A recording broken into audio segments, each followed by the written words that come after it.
Oke, jadi sore ini ya itu ada bapak yang sedang memberikan makan pada ikan nila tersebut ya. Jadi di sini ada ikan gurame dan ikan nilanya. Jadi berbagai macam juga ya ternyata. Di sini katanya adalah ikan patin ya, ikan patin. Jadi berbagai macam ikan patin dan nila. Jadi itu bapak sedang memberi makan ikan tersebut.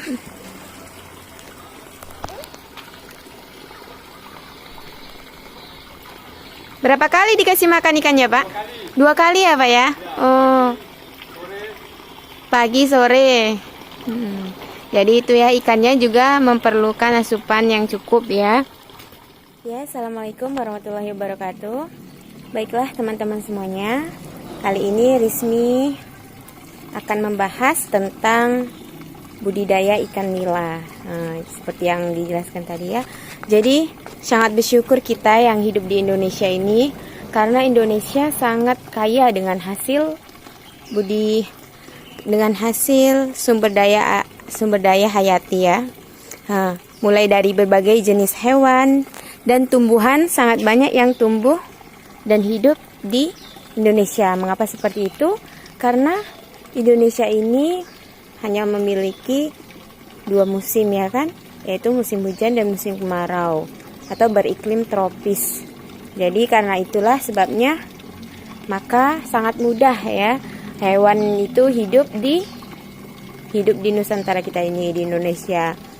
Dan salah satunya yaitu budidaya ikan yang insya Allah sangat menguntungkan hasilnya ya. Jadi hewan di Indonesia ini sangat banyak, ada yang di darat, di laut, ataupun bahkan di udara. Jadi karena Indonesia ini juga termasuk penduduknya itu yang 4 terbesar di dunia.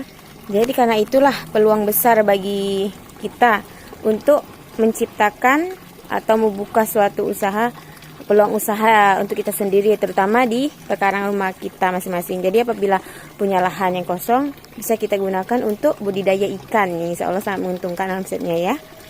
Jadi di sini Rizmi akan menjelaskan yaitu tentang budidaya ikan nila. Jadi kan sangat dibilang tuh ikan nila itu sangat mudah ya penanganannya daripada ikan-ikan yang lainnya. Baiklah, langsung saja. Salah satu budidaya ikan yaitu ikan nila ya.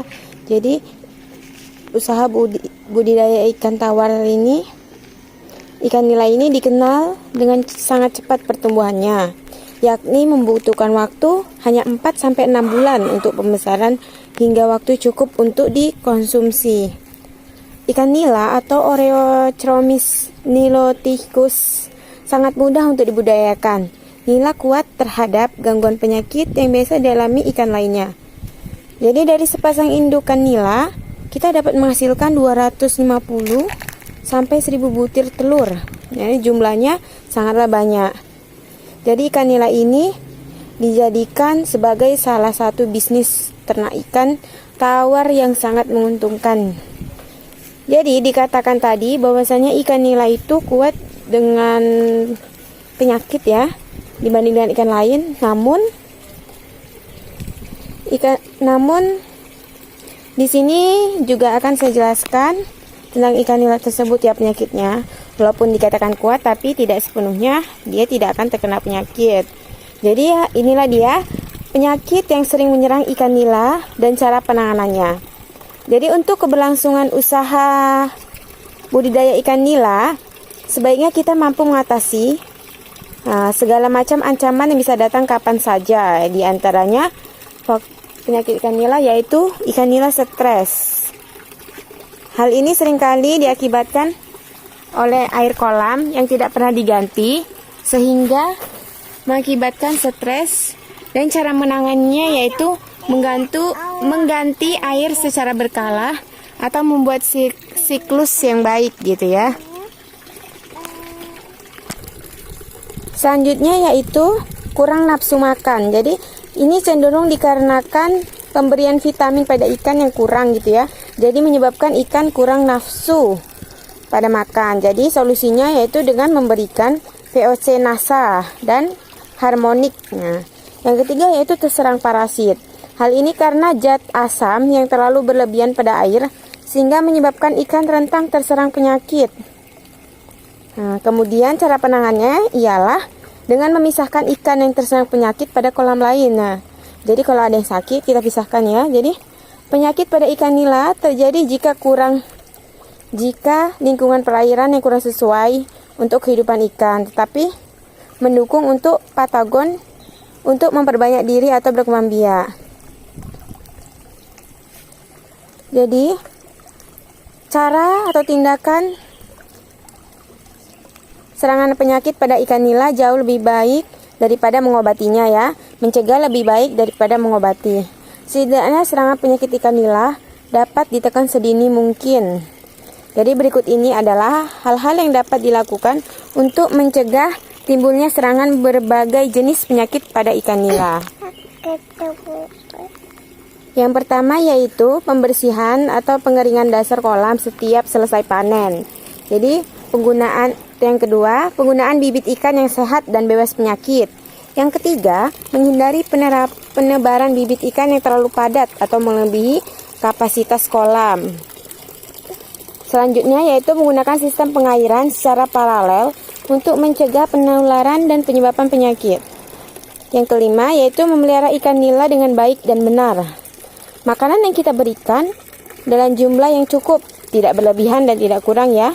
Karena sisa-sisa makanan jika bersisa, dia akan mengendap ke dasar kolam dan menimbulkan pencemaran, bau busuk pada air kolam. Hal ini dapat memicu pertumbuhan jamur dan organisme parasit penyebab penyakit pada ikan nila. Jadi, mengganti air kolam secara teratur itu adalah solusi yang paling tepat ya.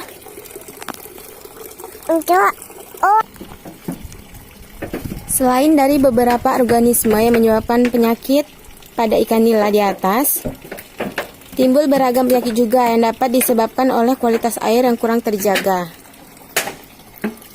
Nah, yaitu kotoran dan limbah yang mengendap pada dasar kolam juga dapat memicu keracunan pada ikan. Kemudian sisa-sisa makanan serta pembusukan material organik di dasar kolam secara kimia akan menimbulkan H2S, yaitu gas yang sering meracuni ikan. Jadi seperti itulah dia jenis-jenis penyakit yang dapat menyerang ikan nila tersebut ya. Jadi cara penanganannya yaitu dengan cara sering-sering membersihkan kolam ikan ini ya, harus dijaga kebersihannya ya supaya mendapatkan hasil yang maksimal.